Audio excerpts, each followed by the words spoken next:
বাজিরা মুহাম্মাদের দেখলাম তো চন্দ্র দুই ভাগ হয়ে গেছে, এবার চন্দ্র মিলাও। বলার সঙ্গে সঙ্গে চন্দ্র মিলে গেল।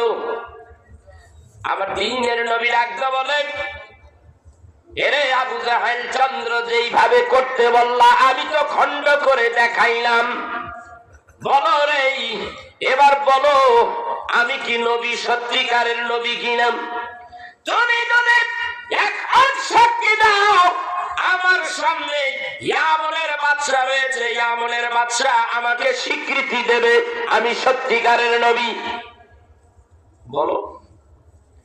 কয় দেখলাম তো, কিন্তু আমার চোখে কি আবার ধাঁধা বললো নাকি?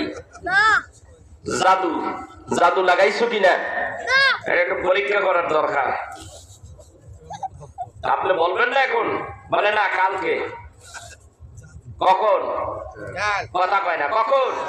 কালকে। কালকে কেন? তুমি ঘটনা ঘটাইতে বললা আমার এখন, আমি এখনই ঘটাই না, তুমি কালকে রেজাল্ট দিবা। ঘটনা কি? কয় আমাদের কাফেলার লোক সিরিয়ার থেকে আসবে, কালকেই তারা এসে পড়বে। কয়েকটা দল কাফেলা আসবে, আমরা তাদেরকে জিজ্ঞাসা করবো রাত্রিবেলা চন্দ্র দুই ভাগ হয়েছে তোমরা দেখছো না? এইখানে বলে মুহাম্মদ আমার চোখে ধাঁধা দেওয়াইছে। কত বড় শয়তানের শয়তান। সকালবেলা তারা আসলো, আয়েশা তাদের লম্বা ইতিহাস আমি সংক্ষিপ্ত করতেছি। সকালবেলা তারা আসলো, কাফেলার লোকের আবু জাহেল আগে আগে জিজ্ঞাসা, রে গেল রাইতে তারাই পরিবেশ এরকম অবস্থা হয়েছে? হ্যাঁ দেখছি, চাইয়া দেখি চন্দ্র দুই ভাগ হইয়া দুই দিকে যাইতে আছে। কিছু সময়ের জন্য রাত্র অন্ধকার ছিল। প্রমাণ আইছে না নাকি? প্রমাণ আইছে না? আশিকু কা দিল বানায়া আইনা আল্লাহ নে, आशिकू का दिल बनाया आईना अल्लाह ने, उसके रोशन कर दिया इश्क़ रसूल अल्लाह ने। अल्लाहुम्मा सल्ली सय्यदना मौलाना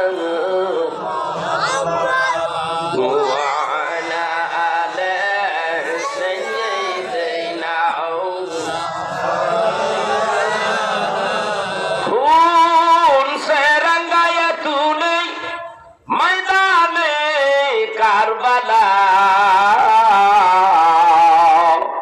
खून से रंगाया तूने मैदानी কারবালা, उहद को रंगाया तूने खूने हंज़ला। अल्लाहुम्मा सल्ली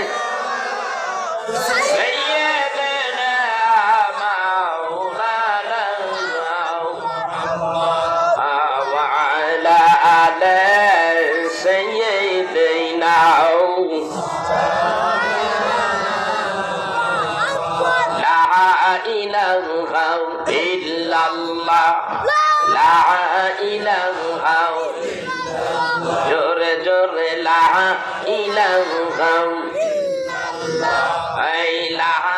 इलाहा और जोरे ला इलाहा नहीं कहूँ नहीं अल्लाह सरा ला इलाहा इल्लल्लाह बोलुल्ला इलाहा इल्लल्लाह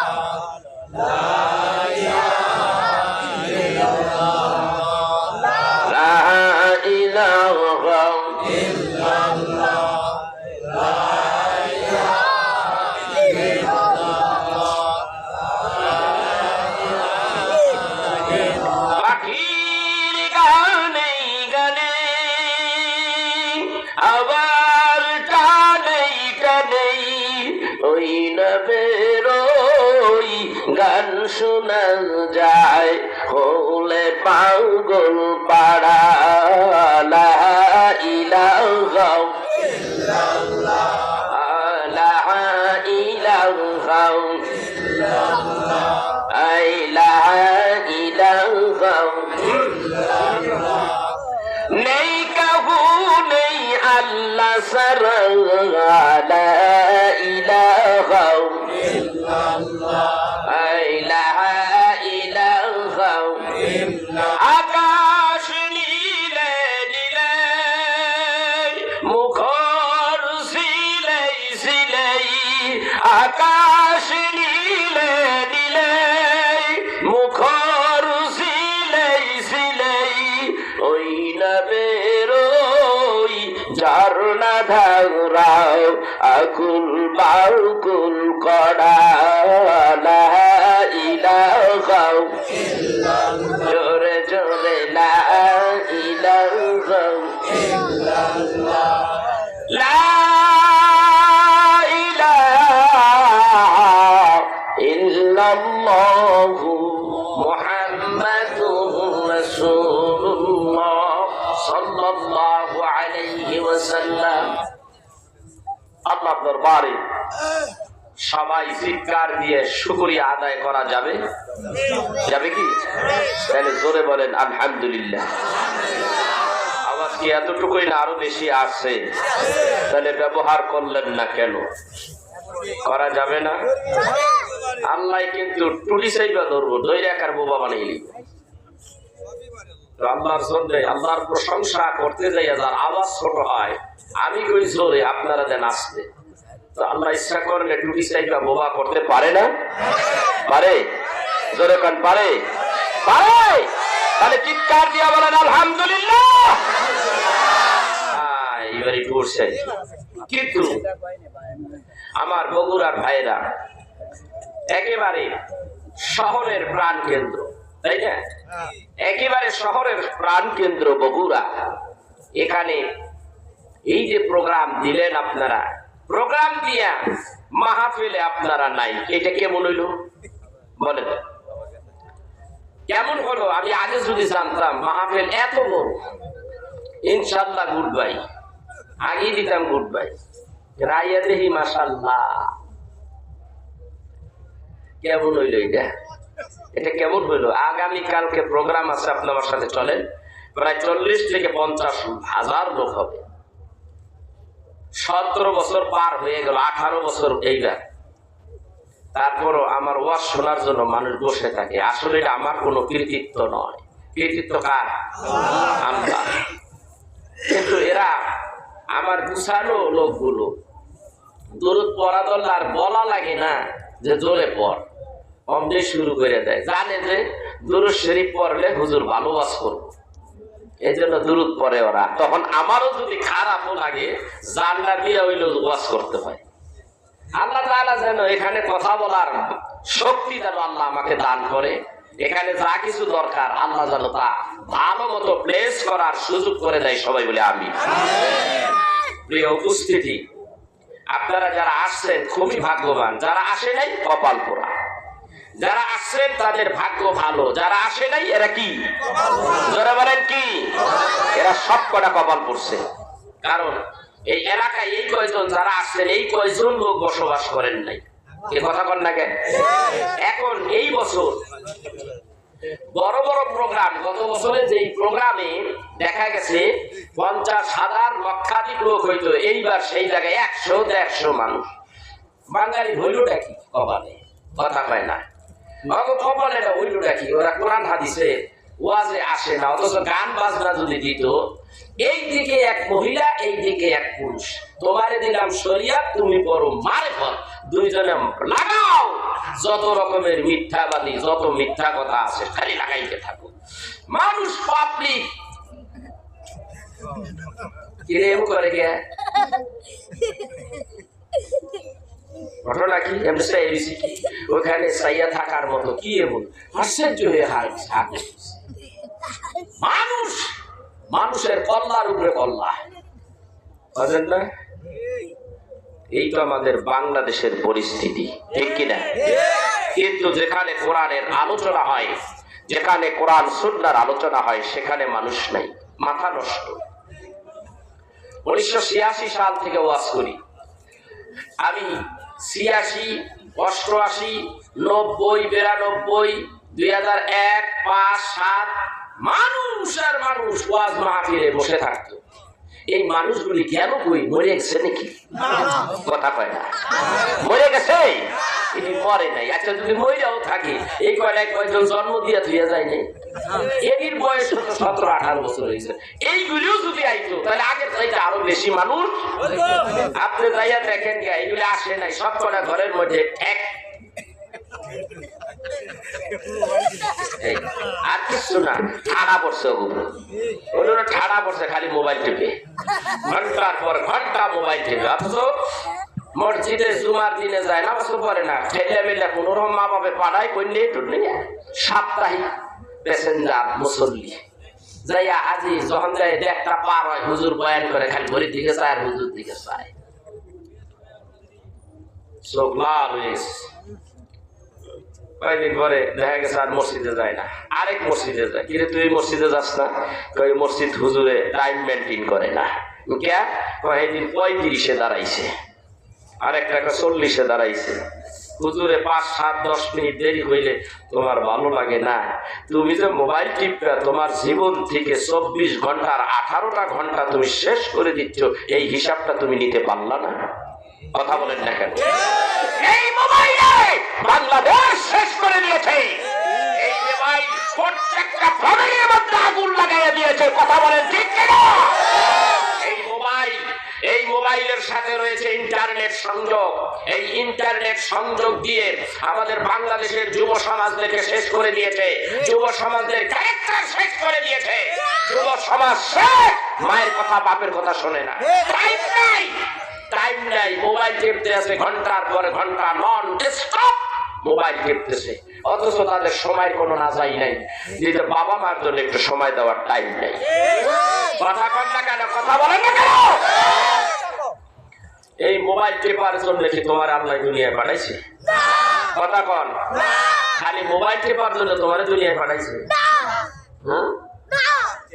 তুই মরিয়া গেলে গা 5টা মোবাইল একসাথে বাইরে তোর কানে কিনে দিলই, কথা কন না, আরামসে হইন নিবি, অসুবিধা নেই।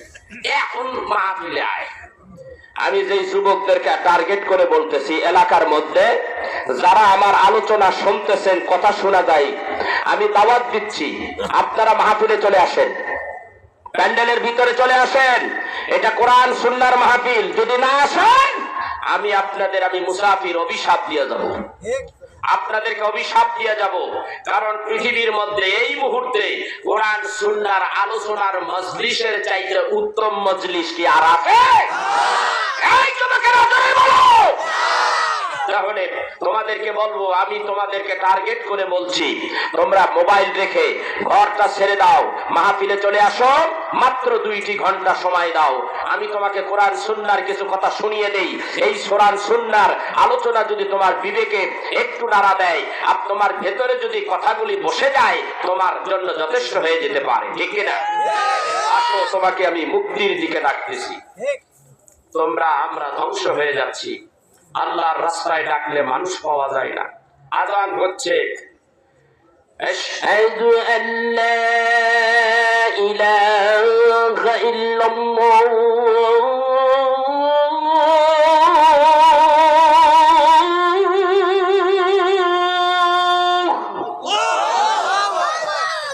আশহাদু আল্লা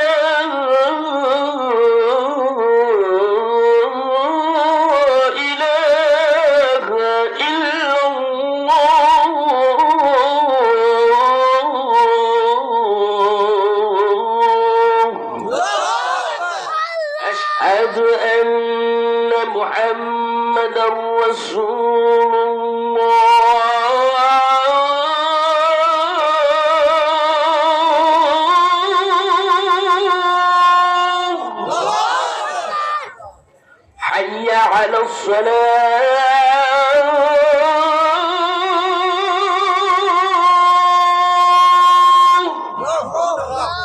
حي على الصلاة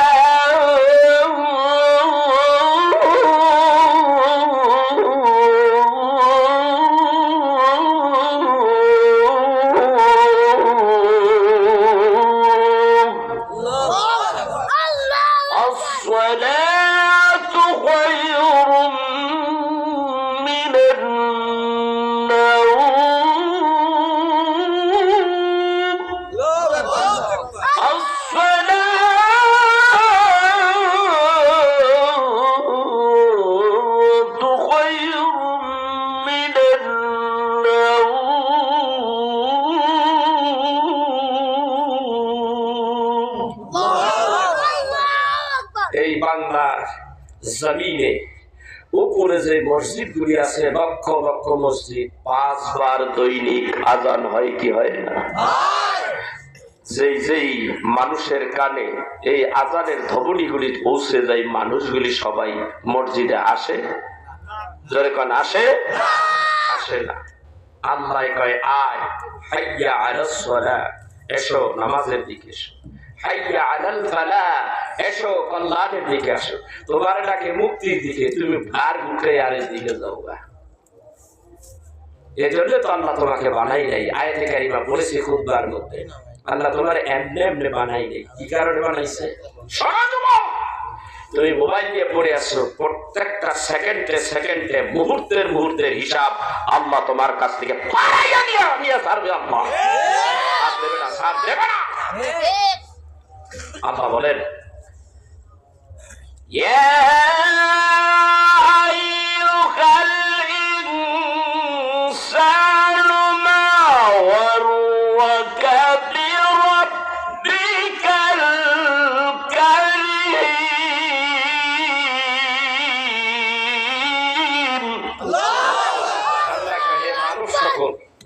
কোন কাজে আমি আল্লাহর পথ থেকে, আমার কাছ থেকে তোমাকে ফিরে রাখবো? কিসের তোমাকে ফিরিয়ে রাখবো বলো? জবাবটা দিবেন কি? কর আছে কি কোনো জবাব? কর জবাব আসেনি, কর বলেন। এখানে মুরব্বী যারা আছে তার ছেলে পেলে গুলি অনেক আসে নাই, এই জন্য মুরব্বীরাও ধরা খাইব। বলা উচিত ছিল তোরা যাইস, আমিও যাবো। 6 পয়েন্ট যাওয়ার দরকার নাই, আমি বুড়া মানুষ, আমি যাবো বাঁচবই কয়দিন, এই কথা বলাও একেবারে না যাইস। আমিও যাবো, আমার সন্তানকেও নিয়ে যাবো ভালো কাজে, ঠিক কিনা? মুক্তির পথের দাওয়াত আমিও যাব, আমার সন্তানকে দাওয়াত দেব। আমি দাওয়াত দেব তাদেরকে,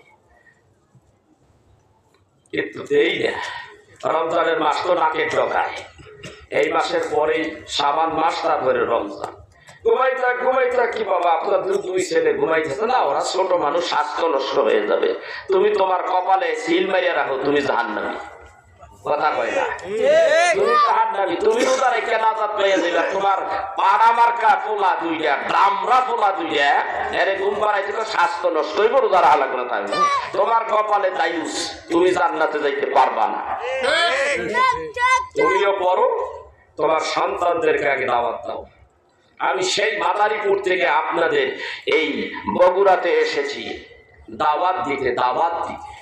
কিসের দাওয়াত? কোরআন সুন্নাহর দাওয়াত দিয়ে গেলাম। আমার কথাগুলি একেবারে তিতা হবে।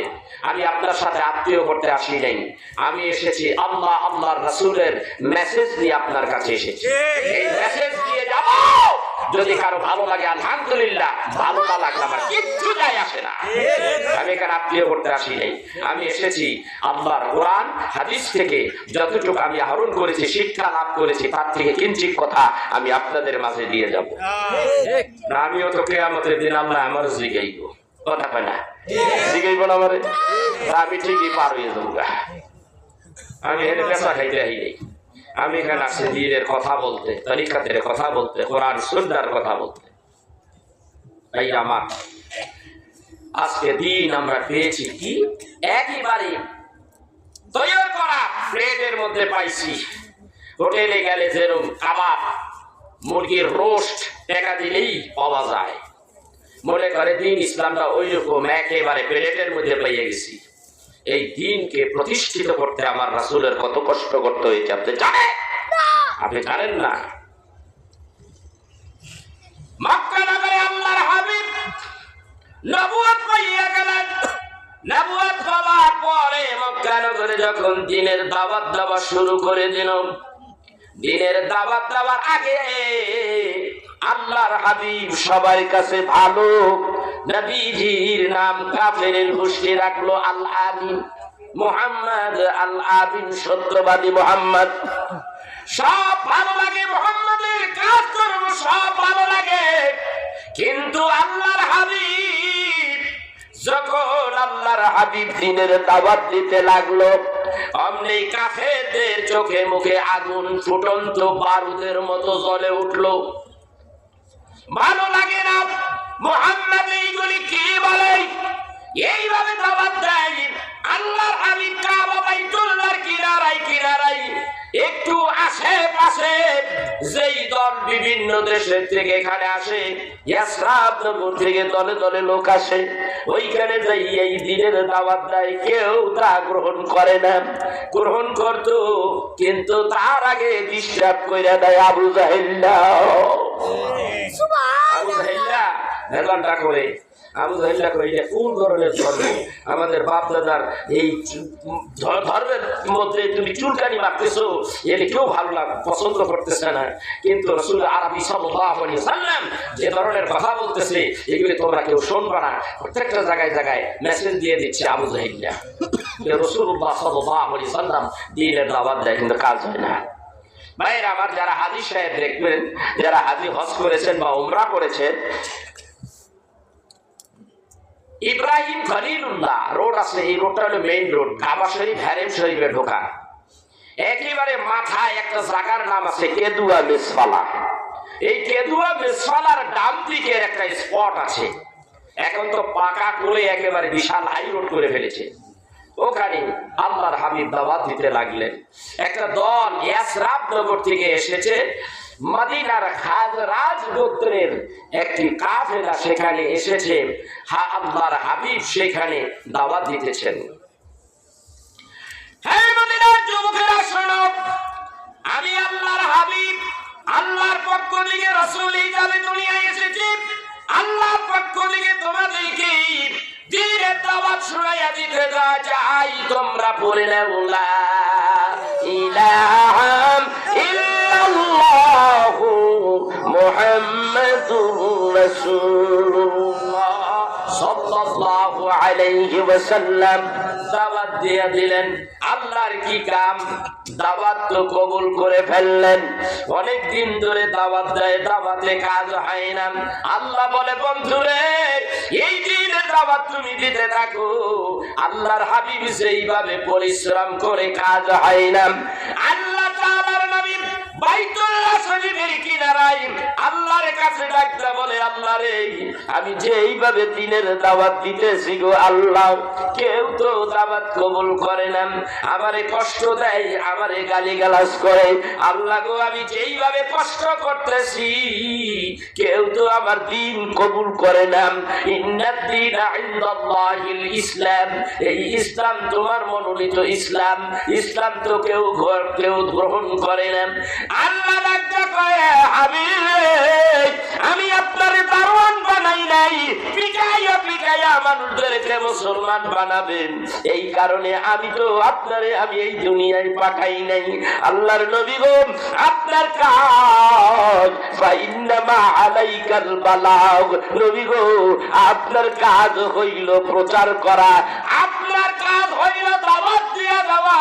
নবীজি, আপনি দাওয়াত দিয়ে দেন গো নবীজি, আপনার কাজ দাওয়াত দেন। ওয়া মা আলাইনা ইল্লাল বালাগুল মুবিন। আপনি প্রচার করতে থাকেন, দাওয়াত দিতে থাকেন, কষ্ট পাইয়েন না গো নবীজি। মাশাআল্লাহ। হুজুর ওখান থেকে উঠলেন, যাই ওই মেসফালা, কেদুয়া মেসফালার ডাইন পাশে ওই যে খাজরাজ গোত্রের এক দল, এদেরকে পাইলে দাওয়াত দিলে দাওয়াত অ্যাকসেপ্ট করছে। আল্লাহু আকবার বলে, খবর লেগে গেছে, ওরা দাওয়াত কবুল করে ফেললো। ইসলাম এই তো শুরু হলো, মানুষ এসে গেল, পাকতে শুরু হলো। ওই দলের লোকেরা ডাকতে বলে, হাবিব, আপনি আমাদেরকে দাওয়াত দিলেন, আমরা দাওয়াত কবুল করলাম, জিজ্ঞাসা করলেন না গো নবীজি, আমরা এত তাড়াতাড়ি আপনার কাছে দ্বীনের দাওয়াত কবুল করলাম, আপনি তো জিজ্ঞাসা করলেন না কেন? আমরা মদিনার লোক, মদিনার মধ্যেই বড় বড় পাদ্রী রয়েছে, বড় বড় খ্রিস্টান আলেম রয়েছে, ওরা তাওরাত কিতাবের হাফেজ, ওরা ইনজিল কিতাবের হাফেজ, ওরা জাবুর কিতাবের হাফেজ। নবীজি ওই কিতাবের মধ্যে ওরা ঘোষণা দিয়েছে, আসবে নবী দুনিয়াতে, লেখা আছে ইনজিলেতে, আসবে নবী দুনিয়াতে লেখা আছে ইঞ্জিলেতে, তাওরাত কিতাব যাহার ঘোষণা দিয়েছে, আগাম ঘোষণা, তাওরাত কিতাব যাহার ঘোষণা দিয়েছে, আল্লাহ তাআলা রহমতের দুয়ার খুলেছে। মায়া মিনার কুলে দেখো চাঁদ উঠেছে, আল্লাহ তাআলা রহমতের দুয়ার খুলেছে। মারহাবা কর। গরম পানির ব্যবস্থা করেন তাড়াতাড়ি। আমার ভাইরা বন্ধুরা রে, এইভাবে দিনের দাওয়াত দিতে লাগলে মাঝে মধ্যে আল্লাহর হাবিবের উপরে একেবারে কষ্ট আসে, বিপদ আসে, কাফেরেরা কষ্ট দেয়। আমার ভাইরা, আমার বন্ধুরা, আবু জাহেল আমার নবীরে সবচাইতে বেশি কষ্ট দিয়েছে, ঠিক না বেঠি? আবু জাহেলের বাড়ি কোথায়? আবু জাহেলের বাড়ি কোথায়? আবু জাহেল কাবা ঘরের পূব দিকে, পূর্ব দিকে একটা পাহাড় আছে, ওই পাহাড়টার নাম হলো জাবালে কুবাইস। আপনি গেছেন? আপনি গেছেন? আপনি গেছেন? কাবা বাইতুল্লাহর উত্তর পূব দিকে একটা পাহাড় আছে, ওই পাহাড়টাকে বলা হয় জাবালে কুবাইস। এর সাথেই আরেকটা পাহাড় আছে, তাকে বলা হয় জাবালে শামস। আরেকটা পাহাড় আছে, তার পাশে রয়েছে হলো নবীজি কি ওই জায়গায় 2 থেকে 3 বছর জেল খেটেছেন, ওই পাহাড়টাকে বলা হয় শিহাবে আবু তালেব। শিহাবে আবু তালেব, এই পাহাড় একটা পাহাড়ি, তার নাম হয়েছে 3 রকমের। এখানে শিহাবে আবু তালেব, এখানে রাসূলুল্লাহ সাল্লাল্লাহু আলাইহি ওয়াসাল্লাম এই দ্বীনের কথা বলার কারণে কাফেররা আমার রাসূলকে এখানে বন্দী করে রেখেছে। বাইরে যেতে পারবি না, কেউ ভিতরেও ঢুকতে পারবি না, রাসূলের কেউ বেরও হতে পারবি না। সেটার ভিতরে আল্লাহর হাবিবকে তারা বন্দী রেখেছে, অবরোধ করে রেখেছে। আর আমার রাসূলের কষ্ট। তারপরেই যে পাহাড়টা সঙ্গে অ্যাটাচ পাহাড়, তাকে জাবালে শামস বলা হয়। যদি সুযোগ হয় এই জাবালে শামস কেন নামকরণ করা হলো আমি বিস্তারিত কথা বলবো ইনশাআল্লাহ। আমি মক্কা মদিনার বহুদূর বহু কিছু জেনেছি, বহু কিছু জানি, দেখেছি, ঘুরে ঘুরে দেখেছি। বলবো না গোটা মক্কা মদিনা আমি ঘুরে ঘুরে দেখছি, তা নয়, দেখার কোনো শেষ নাই। আমাকে যদি 100 বার ওই দেশে পাঠায় তবুও দেখার শেষ নাই। অনেক লম্বা ইতিহাস, এত তাড়াতাড়ি তুমি শেষ করবা দেখা অসম্ভব। এরপরে জাবালে কুবাইস পাহাড়, এই নামটার এই কথাটা কেন এনেছি জানেন? এই জন্য এনেছি, জাবালে কুবাইস তার নিম্ন দেশে, পাদদেশে আমার রাসূলের ঘর। আমার রাসূল ওখানে জন্মগ্রহণ করেছে, ওখানে তিনি বসবাস করে। এই হলো তার বাড়ি, এই পূর্ব দিকে তার বাড়ি, এই হাই রোডের এই সাইডে পশ্চিম সাইডে আবু জাহেলের বাড়ি। কত কাছাকাছি দেখছেন? আপনি বলেন একজন দুশমন আপনার বাড়ির পাশে সর্বদিক দুশমনের নজর দিয়ে আপনার উপরে এইভাবে তাকায় থাকে 24 ঘন্টা, সেইখানে কি একটা মানুষ সুস্থ ভাবে বাঁচতে পারে? আমার নবীর কত কষ্ট দিয়েছে। একবার নবীকে বাড়ির ভিতর থেকে তাকে বের করে নিয়ে আসলেন, পূর্ণিমার রাত, টান্দা বের করে নিয়ে আসলেন, নিতে নিতে একেবারে পাহাড়ের উপরে নিয়ে যায়, একেবারে চূড়ায়। সেখানে যাইয়া দেখে বাদশাহ হাবিব বিন মালিক, ইয়ামনের বাদশাহ, সে বসে আছে। সে একটা চেয়ারের মধ্যে বসে আছে, বড় দামি চেয়ার। সেই চেয়ারটা ছিল স্বর্ণের চেয়ার, আরেকটা চেয়ার ছিল রূপা। আবু জাহেল ওইটার মধ্যে বসছে। এখন তারে তো আগেই কইছি ইয়ামনের বাদশারে, কি বলেছে? এটা পাগল, আবুল তাবুল কয়, আমাদের ধর্ম বাবা ধর্মের মুখে চুনকালি মারে। এই সেই ব্যক্তি, তাই আমার ভাইরা, এই যে অবস্থা এরকম। আল্লাহ রাব্বুল আলামিন হযরতে রাসূল আরবি সাল্লাল্লাহু আলাইহি সাল্লাম দাঁড়িয়ে আছেন। কত বড় বেয়াদব! ওরা সিংহাসনে বসা, আল্লাহর হাবিব দাঁড়ানো। আল্লাহ কয় ঠকলে চেতন যায়, ঠিক কিনা জোরে কয়? ঠকলে কথা কয় না, ঠকলে তো চেতন যায়, কথা কয় না কেন? যেটা যায় না, হাবিব দাঁড়াই আছে, কিন্তু হাবিবের পরিবার বর্গ সবাই তাদের ভিতরে জ্বলা শুরু হয়ে গেছে, কাপড় শুরু হয়ে গেছে। আমার বাবারে ধরে নিয়ে গেল, না জানি মা ফাতেমা খুবই কষ্ট পাচ্ছে বাসায় ঘরের ভিতরে। রাসূল আরবি সাল্লাল্লাহু আলাইহি সাল্লাম আবু জাহেল রাসূলকে বলতেছে, আবু জাহেল এইবার যাইবা কই? তুমি যে মুহাম্মদ, তুমি যে নিজের নবী দাবি করো, আজকে তুমি যে নবী আর একটা ফাইনাল একটা অলৌকিক কিছু দেখাইয়া প্রমাণ করতে হবে। তুমি যদি নবী হও তাহলে সত্যিকারের একটা প্রমাণ এখানে দিয়ে যাও। রাসূল আরবি সাল্লাল্লাহু আলাইহি সাল্লাম বলেন, কি প্রমাণ চাও? এমন প্রমাণ তারা দাঁড় করলো যে আকাশে দেখা যায় একটা পূর্ণিমার চাঁদ, এই চাঁদটারে দুইটা ভাগ করতে হবে।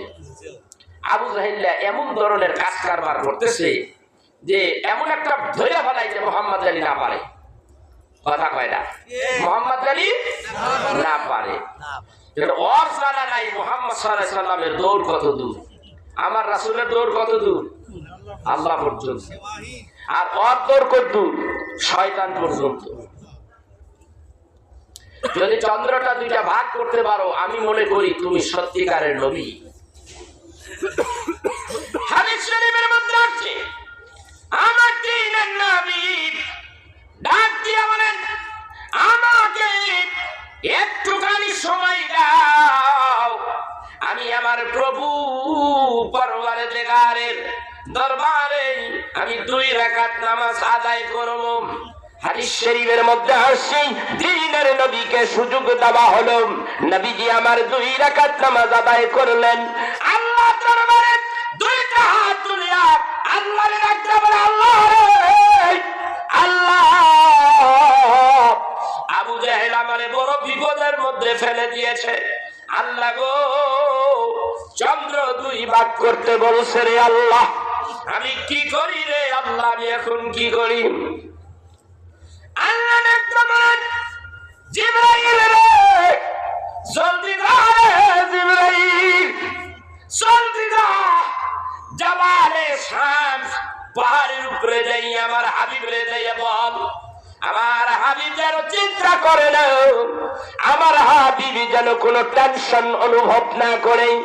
আমি চন্দ্রকে বলে দিয়েছি আমার হাবিবুল্লাহ নবী যা চায়, যেইভাবে চাই তুই সেইভাবে থাকিস।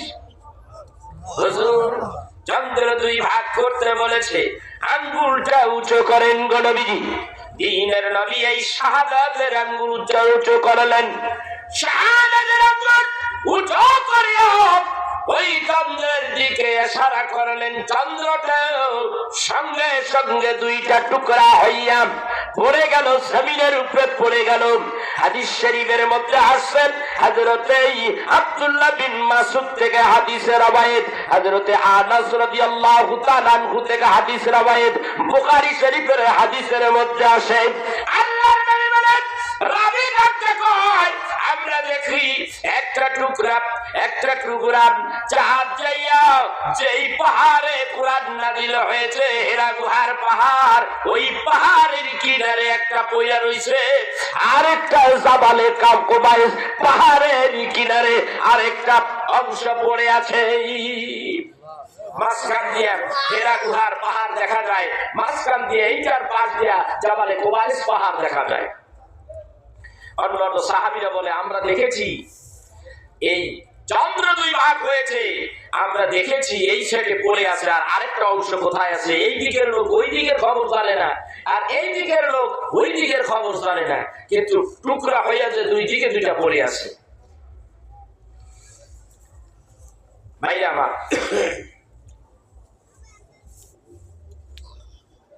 হাদিস শরীফের মধ্যে আছে, দ্বীনের নবী চন্দ্র 2 ভাগ করলেন। চন্দ্রকে আরবি ভাষায় কি বলা হয়? কি বলা হয়? চন্দ্রকে আরবি ভাষায় কি বলা হয়? বুঝতে পারেন না? কমর। কমর চন্দ্র হলো, একে আরবি ভাষায় বলা হয় কমর।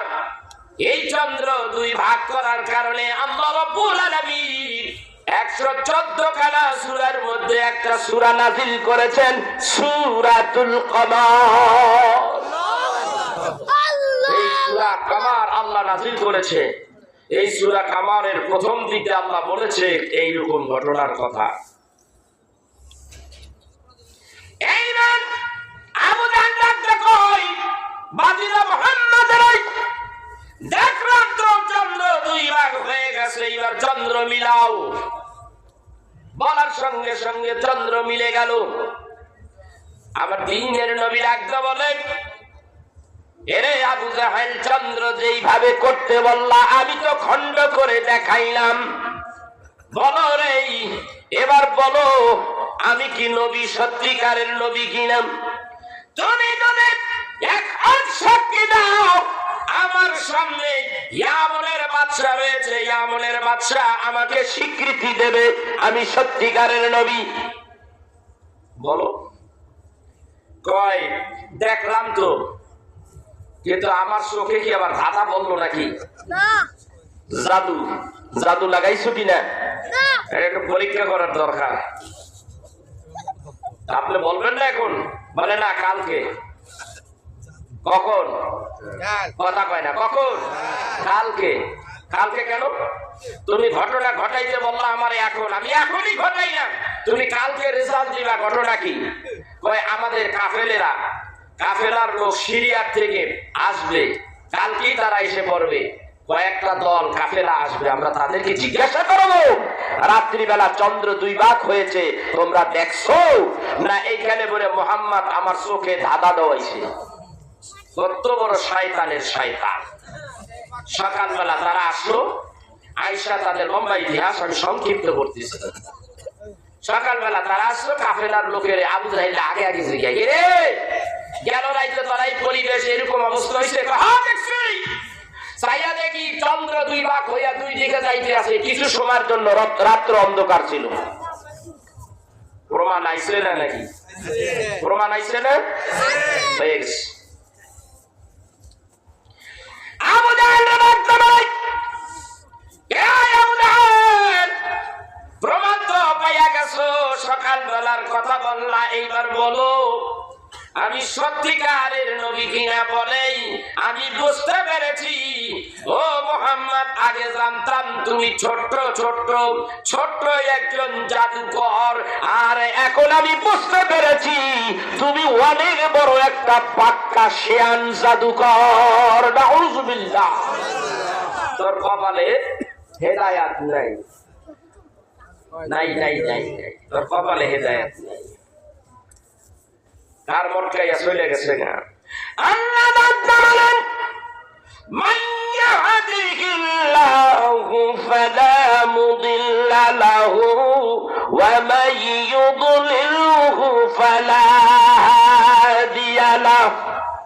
আমার আল্লাহ তাআলা ডাকতে বলেন, আমি যদি কাউকে হেদায়েত দিয়ে দেই, কোন মানুষের কায়দা নাই, কোন মানুষ পারে না ওই মানুষটারে গোমরাহি করতে। আর আমি যদি কাউকে গোমরাহির মধ্যে রেখে দেই, কোন মানুষ শত চেষ্টা করে হলো তারে হেদায়েতের বাণী শুনাইয়া হেদায়েত করতে পারে? আমার আল্লাহ বলেন সেই কথা। হেদায়েতের মালিককে ধরে কোন? আল্লাহ তাআলা বলেন, وعلى الله قصد السبيل ومنها جائر ولو شاء لهداكم أجمعين।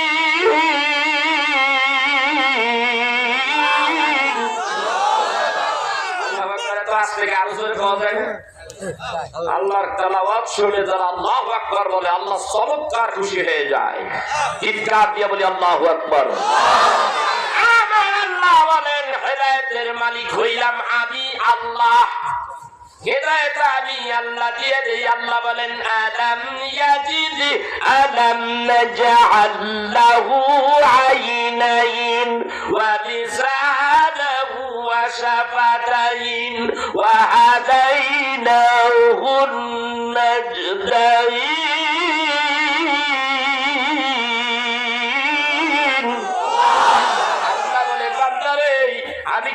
তোমারে দেখার জন্য দুইটি চোখ দেই নাই, আছে না দুইটা চোখ? কথা বলার জন্য দুইটি ঠোঁট, ভেতরে একটা জিহ্বা কি আমি দেই নাই? আল্লাহ ডাকতে বলেন, এই উপমাগুলি আমি এই জন্য দিলাম, হাদাইনাহুন নাজদাইন, বান্দারে আমি কি পথ চলার জন্য কি আমি তোমার দুইটি পথ দেই নাই? একটা জান্নাতের পথ, একটা জাহান্নামের পথ, একটা সত্য একটা মিথ্যা, একটা কালো একটা সুন্দর। তুমি কোন পথে যাইতে চাও যাইতে পারো। তুমি যদি হেদায়েতের পথে আসতে চাও, আমি আল্লাহ তোমার হেদায়েত দিয়ে দেব। কে কয়? আল্লাহ রাজ্য বলেন, হেদায়েতের পথ আমি আল্লাহ দিয়ে দেব। সেই জন্যই তো আমি তোমাদেরকে কি দিলাম? আল্লাহ বলেন, কদ জাআকুম মিনাল্লাহি নূরুন ওয়া কিতাবুম মুবিন।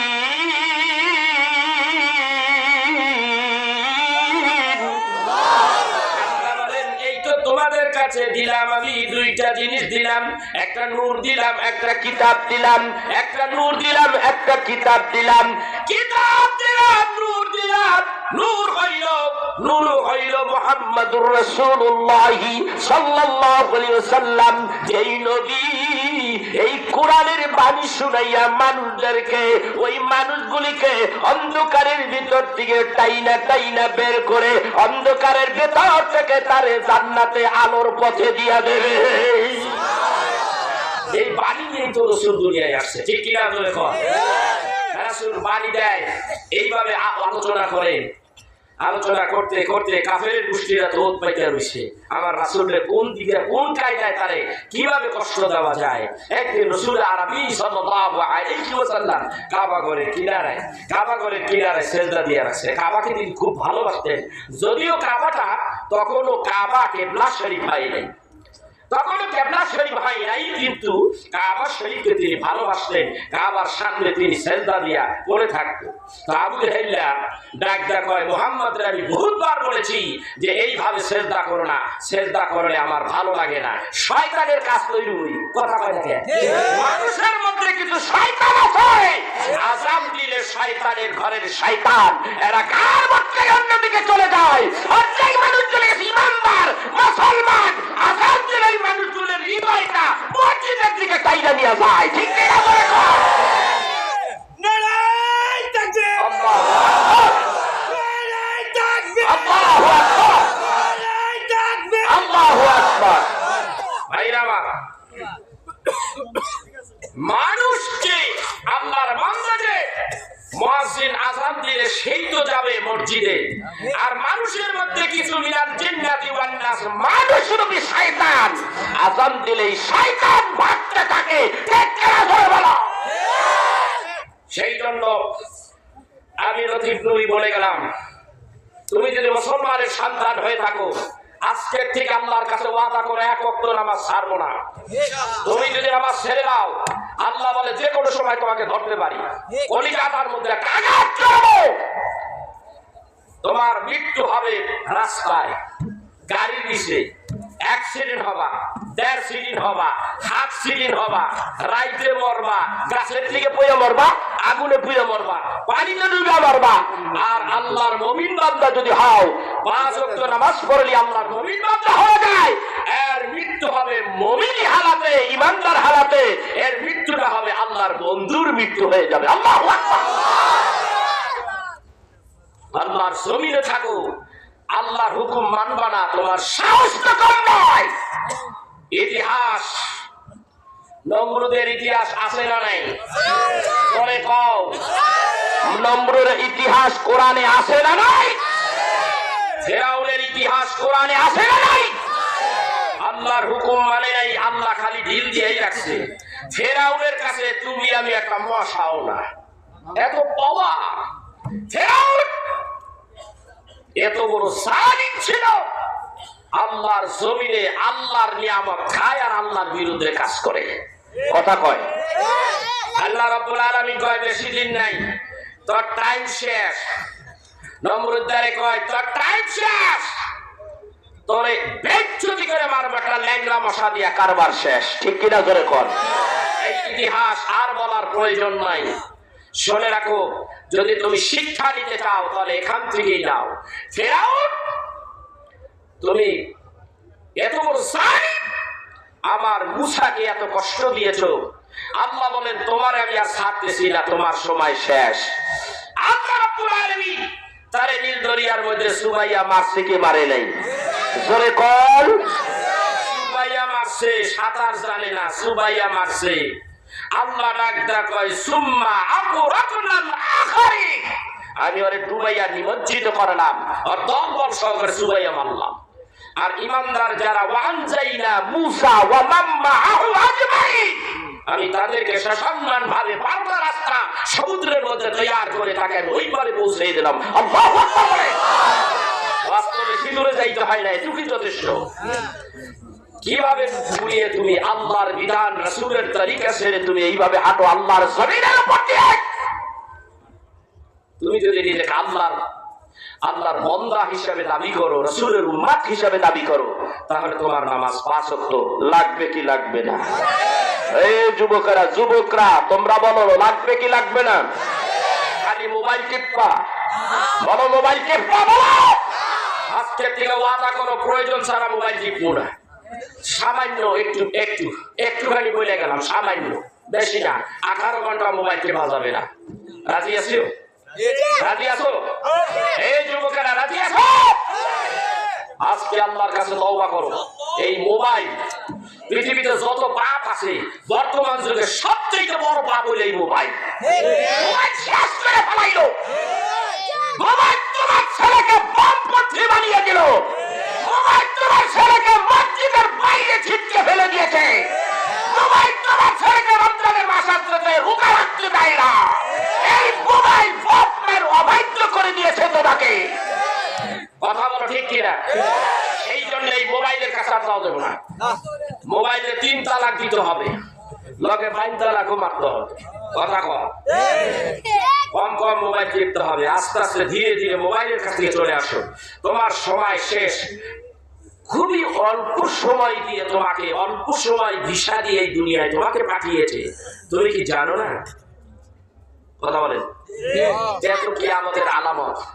সময় এত দ্রুত গতিতে চলে যাচ্ছে, ওকে ধরে রাখা যাচ্ছে না। ঠিক কি না? চলে যাচ্ছে, তোমার মাঝখান দিয়ে সময় যাচ্ছে, তোমার 12:30 বাজাই দিয়ে দিতেছে। তোমার এখন এই সময়কে তুমি কাজে লাগাইতে পারলা না, তোমার কপালে বিপদ আছে। সেই দিন ব্যবস্থা আল্লাহ রাসূল আমাদেরকে হাদিয়া স্বরূপ দিয়ে গেছে, সেই দিনের সংরক্ষণ আমরা করতে পারলাম না। আমরা কত বড় বেলজ্জা বেহায়া জাতি। নিজেকে চিন্তা করেন না? আমি তো খুব ভালো, 5 ওয়াক্ত খাই, 3 বেলা খাই, ভালো বাজার করতেছি, ইনকাম করতেছি, ভালোই করতেছি। এইটা ভালো নয়। ভালো থাকতে হলে আল্লাহর হুকুম, রাসূলের হুকুম মানতে হবে কি হবে না? জোরে বলেন, মানতে হবে কি হবে না? সেই রাসূলের উম্মত মনে করতে হবে আমি আপনি সেই রাসূলের উম্মত, আল্লাহর বান্দা, রাসূলের উম্মত। পৃথিবীর মধ্যে সর্বশ্রেষ্ঠ জাতি হলো আখিরি পয়গম্বরের নবীর উম্মতগুলি।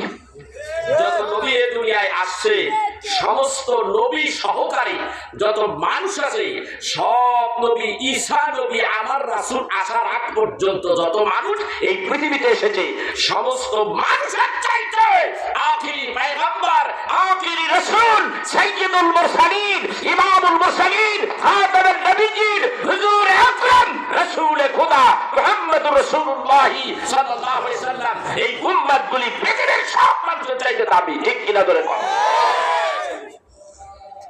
সেই নবীর উম্মত হওয়ার জন্য সমস্ত নবীরা আল্লাহর কাছে দরখাস্ত করছে কি করেনি? হ্যাঁ, কথা কর। কারো দোয়া কবুল হয়নি, শুধু একটা নবীর দোয়া কবুল হয়েছে, সে হযরত ঈসা আলাইহিস সালাতু ওয়াস সালাম। ঈসা নবীর আগে আরেকজন ব্যক্তি আসবে, তিনি হলেন ইমাম মেহেদী। আমি মদিনা শরীফে জিয়ারতে গেলাম। জিয়ারতে যাওয়ার পরে রাসূলের রওজার কিনারে সালাম দিলাম অনেকবার। একটা সময় যখন স্বাভাবিক হইলাম, চিন্তা করলাম সর্বপ্রথম রসুলের রওজা মোবারকে ফুটাটা, ওইটা ফুটাটা পাওয়ার আগে আরো দুইটা ফুটা আছে, আছে না নেই? দেখছেন না?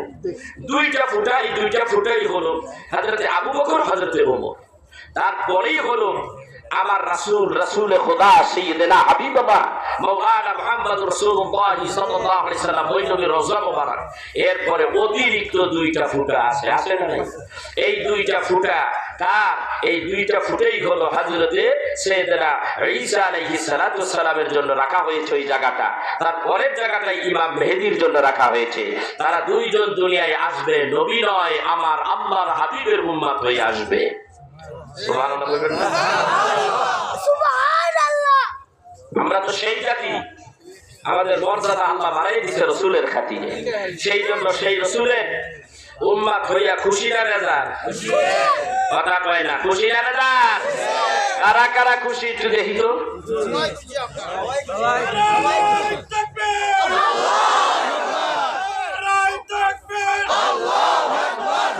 বাবা একটু দাঁড়াও, বাবা এক মিনিট, এক মিনিট। যে তকবীরটা দিছো বাবা, সেখানে একটু হাত তোলো তো। তকবীর দিছে একটু আগে, একটা দিছে এই সাইড, এই লেখা, হাত তুলে রাখো। আর ওখানে থেকে ওইখানে দিছে কে? সমস্যা নেই, হাত তোলো, ভালোর জন্য বলছি। আলহামদুলিল্লাহ। বাবা একটা কথা শোনো, যখন তুমি মুসলমান হলাম, প্রথম যৌবনে প্রথম কালে যখন কলেমা পড়লা, জীবনের প্রথম, তখন কি পড়ছিলা? লা ইলাহা ইল্লাল্লাহ। আর কিছু পড়ছিলেন? কথা কয় না। আর কিছু করেন নাই? আর কিছু করেন নাই? লা ইলাহা ইল্লাল্লাহর পরে আর কিছু নাই? মুহাম্মাদুর রাসূলুল্লাহ আছে না নাই? তাইলে একটা হইল তাওহীদ, আর একটা হলো রিসালাত। স্লোগান হবে দুইটা। কয়টা হবে? হাদিস পেশকাদের হাদিসে আসছে, রাসূল আরবি সাল্লাল্লাহু আলাইহি সাল্লামকে বলেন, ইয়া রাসূলুল্লাহ, আমাকে অল্প কিছু আমল শিখিয়ে দেন, এমন অল্প যা আমল করে আমি তাড়াতাড়ি আল্লাহর জান্নাতে চলে যেতে পারি। আল্লাহর হাবিব বললেন, তুমি বলো লা ইলাহা ইল্লাল্লাহ মুহাম্মাদুর রাসূলুল্লাহ সাল্লাল্লাহু আলাইহি সাল্লাম, 5 ওয়াক্ত নামাজ পড়বা, যাও তুমি জান্নাতি। আল্লাহু আকবার। তাহলে আল্লাহ লা ইলাহার সাথে মুহাম্মদ আছে না নাই? আছে। হাদিসে বুখারীতে এসেছে, ওয়ান ওমর ইবনে আব্দুল্লাহ রাদিয়াল্লাহু তাআলা আনহু قال قال رسول الله صلى الله عليه وسلم بني الاسلام على خمس شهادة ان لا اله الا الله وان محمد رسول الله اقيموا الصلاة وايتاء الزكاة والحج والصوم। এই ইসলামের বেলা কয়টা? পাঁচটা। পাঁচটার মধ্যে প্রথম কি? লা ইলাহা ইল্লাল্লাহ মুহাম্মাদুর রাসূলুল্লাহ সাল্লাল্লাহু আলাইহি ওয়াসাল্লাম। অনেকে বোঝে না, স্লোগান দিতে হবে নারায়ে তাকবীর, আল্লাহু আকবার, বলতে হবে নারায়ে রিসালাত ইয়া রাসূলুল্লাহ সাল্লাল্লাহু আলাইহি ওয়াসাল্লাম। আপনি আল্লাহর নামের তাওহীদের স্লোগান দিলেন, রিসালাতের স্লোগান দিবেন না, আল্লাহ বেজার হয়ে যায়। কারণ আল্লাহর সাথে রাসূলের কথা, রাসূলের কথাও থাকতে হবে। আল্লাহর স্লোগানের সাথে রাসূলের স্লোগান থাকতে হবে। এটা কার নির্দেশ? আল্লাহ। জোরে বলেন, কার নির্দেশ? আল্লাহ রাব্বুল আলামিন বলেন, হুয়াল্লাযী আরসালা রাসূলাহু বিল হুদা ওয়া দীনিল হক লিইযহিরাহু আলা দ্দীনি কুল্লিহি ওয়া কাফা বিল্লাহি শাহীদা। এই আয়াত এসে গেল মুহাম্মাদুর রাসূলুল্লাহ।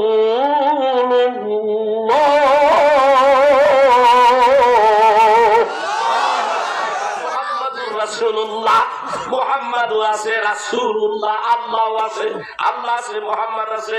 নবী যেখানে আল্লাহ সেখানে, আল্লাহ যেখানে নবীও সেখানে। কোথাও রাসূলকে বাদ দেওয়া যাবে না। আল্লাহ বলে, আমার হাবিবরে আমি বাদ দেই নাই। কেন বাদ দেই নাই তোমরা জানো না?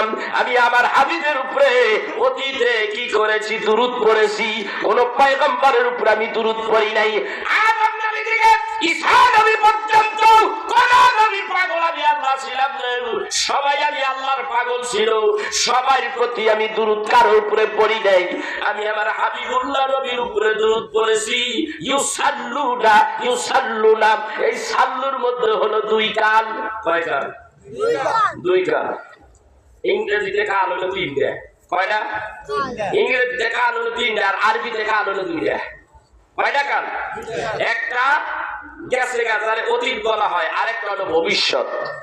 আল্লাহ তাআলা একদম হাবিবে তুমি আমার এমন প্রিয় হাবিব, ও হাবিব আমি তোমার উপরে দুরূদ পড়ি গো হাবিব, দুরূদ পড়েছি, পড়ে ফেলেছি, আর সামনে দুরূদ পড়ব গো হাবিব, কতকাল পড়ব? আল্লাহ বলেন কুল্লু মান আলাইহা ফানি ওয়া ইয়াবকা ওয়াজহু রাব্বিকা যুল জালালি ওয়াল ইকরাম।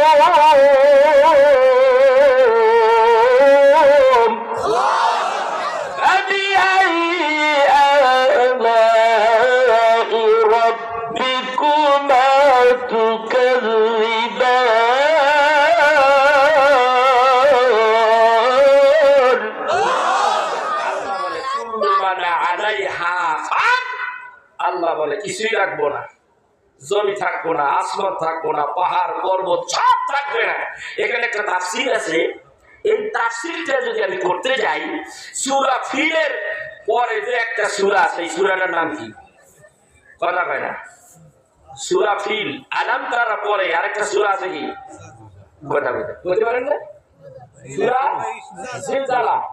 এই জিলজালা তাফসীর করতে গেলে এই কথাটা এখানে সুন্দর ইতিহাস, আজকে এই কথা বলবো না, এই তাফসীরের দিকে আমি যাবো না। তবে আমি আপনাদেরকে বলি পৃথিবীর কিছুই থাকবো না, আল্লাহ বলে আমি একমাত্র একাই থাকবো, আমার জবানে আমার হাবিবুল্লাহ নবীর দুরূদ থাকবে। আল্লাহু আকবার। ভালোবাসে আমার রাসূলকে, সেই রাসূলের শানে যদি বলি ইয়া রাসূলুল্লাহ নারায়ে রিসালাত, ইয়া রাসূলুল্লাহ বলতে আপত্তি আছে বাবা আপনাদের? জোরে বলেন আপত্তি আছে? জোরে বলেন আছে? তাইলে একটা চিৎকার দিয়ে বলতে পারি কাফের গোষ্ঠীরা কত অস্ত্র শস্ত্র বানিয়ে রেখেছে। কে বানাইছে? আমেরিকার কাছে তো অস্ত্রের অভাব নেই, কথা কয় না। ইসরায়েলের কাছে আছে না নাই? জোরে বলেন আছে না নাই? ভারতের কাছে আছে না নাই? মায়ানমারের কাছে আছে না নাই? চায়নার কাছে আছে না নাই? আরো ইহুদি খ্রিস্টান যারা আছে এদের কাছে অস্ত্র শস্ত্রের অভাব আছে নাকি? এইগুলি কি জন্য বানাইছে? সব কার কিসের জন্য বানাইছে? সব বানাইছে মুসলমানের মারার লিগে। কথা কন ঠিক কিনা? সব বানাইছে মুসলমানকে মারার জন্য। আর মুসলমানদেরকে বলবো তোমার কাছে কি আছে সেটা বলো। তোমারে কি বানাইছে? তুমি কি বানাইছো? ওয়া যখন তোমাদের জন্য এই সমস্ত তৈয়ার করেছে, যে কোনো সময় জিহাদের ডাক আসতে পারে, যে কোনো সময় তোমাকে মারবার জন্য এগিয়ে আসতে পারে, কিন্তু তুমি চুপ করে বসে থাকবে, মাই খাবা, জীবন দিয়ে দেবা। এই কথা আল্লাহ বলে তোরে আমি সৃষ্টি করি নাই। তাহলে ওরা যত বড় শক্তি নিয়ে এই মুসলমানদের দিকে এগিয়ে আসবে, তার প্রতিহত আমাদের করতে হবে কি হবে না? তাইলে আমাদের অস্ত্র বানানোর দরকার আছে না নাই? কি অস্ত্র? এবার বলেন কি অস্ত্র বানাইবেন? ঈমানের অস্ত্র। সেই অস্ত্রের নাম নারায়ে তাকবীর, আল্লাহু আকবার। এই অস্ত্রের নাম কি? জোরে বলেন সেই অস্ত্রের নাম কি? ইতিহাস সাক্ষ্য দেয়। এই বছর আমি ঘুরে আসলাম খন্দকের ময়দানে, কোন জিহাদ করতে হয়নি, শুধু আল্লাহু আকবার বলে চিৎকার মারছে, সব কটা কুত্তার মতো ভাগছে। আল্লাহু আকবার বলে মুসলমান সেই দিন আল্লাহু আকবার এই উচ্চারণ শব্দটা, এই আওয়াজটা যদি ভুলে যাবে, মুসলমানের সেই দিন পতন হবে। ঠিক না ঠিক? আপনি দেখেছেন ফিলিস্তিনের মুসলমান ইসরায়েল যখন রকেট মারে, ফিলিস্তিনের মুসলমান তাদের কাছে কিছুই ছিল না, তাদের কাছে একমাত্র একটাই অস্ত্র ছিল, সেইটাই ছিল আল্লাহু আকবার। আল্লাহু আকবার করে বলে ঠিক কিনা? আপনারা দেখেন নাই মুসলমানেরা বসে থাকে নাই। তুমি আমি কাপুর শুতে পারো, কিন্তু ফিলিস্তিনের মুসলমান বসে থাকে নাই, তারা পাথর হাতে নিয়েছে আর আল্লাহু আকবার বলে মেরেছে। আল্লাহ তাদের বিজয় করছে কি করে নাই? বিজয় তো দুই দিক দিয়ে হইছে, যারা মরছে এই শহীদ। আল্লাহু আকবার বলে এই জীবনের কি দাম আছে যদি এই জীবন ডাইরেক্ট জাহান্নামে যায়? দাম আছে? আর এই জীবন, এই পৃথিবীর সমস্ত লোভ লালসাকে বিসর্জন দিয়ে আল্লাহর পথে, রাসূলের পথে যদি আমরা জীবন দিতে পারি, ইসলামের জন্য, কোরআন হাদিসের জন্য, তাহলে এই অবস্থায় যদি আমরা মরেও যাই, আমরা যদি শহীদ হয়ে যাই, আল্লাহ আমাদেরকে বিনা হিসাবে জান্নাতে জায়গা করে দিবে। আল্লাহু আকবার বলে। এর প্রমাণ উহুদের ময়দানে যান, উহুদের ময়দানে যান। যদি কোনো তরিকাপন্থী ভাই থাকে আমার কাছে আসে, যদি গভীর জ্ঞান থাকে, তরিকতের যদি আধ্যাত্মিক চোখ যদি খোলা থাকে, সে আমার কাছে আসেন, আমি এখানে বসাই দিই। আমি নিজে গিয়েছি, এই বছর গেলাম, উহুদের ময়দানে গেলাম, উহুদের পাদদেশে, উহুদের পাদদেশে আল্লাহু আকবার। আল্লাহর রাসূল বলেছেন এই উহুদ পাহাড়টা যেটা 8.5 মতান্তরে 9 কিলো লম্বা আর এইভাবে 6 কিলো লম্বা, এত বড় উহুদ পাহাড়, নবী আমার বলে সব ধ্বংস হবে, উহুদ পাহাড় ধ্বংস হবে না। এটা আমি রাসূলের সঙ্গে জান্নাতবাসী হয়ে যাব। আল্লাহু আকবার। উহুদের ভূমিকা কি জানেন?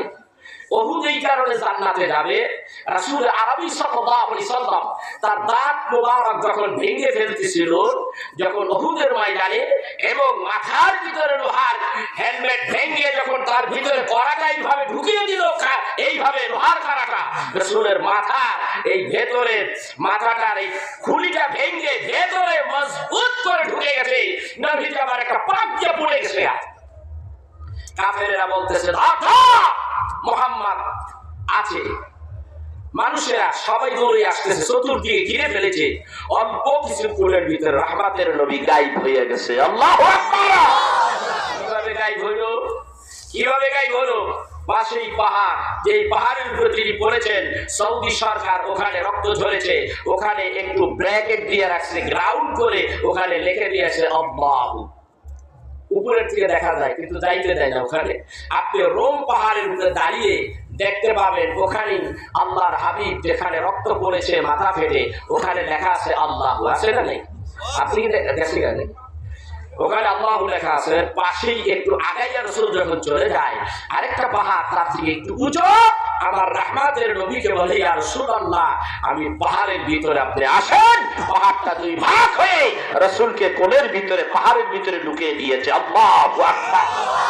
এখনো সেই পাহাড় এভাবে ফেটে রয়েছে, ওখানে নাক লাগাবেন, নবীজির রক্ত মুবারক এখনো মেশক আম্বিরের ঘ্রাণ পাওয়া যায়। আমরা সেই নবীর উম্মাত, সেই নবীকে আমরা কি করে ভুলে যাই?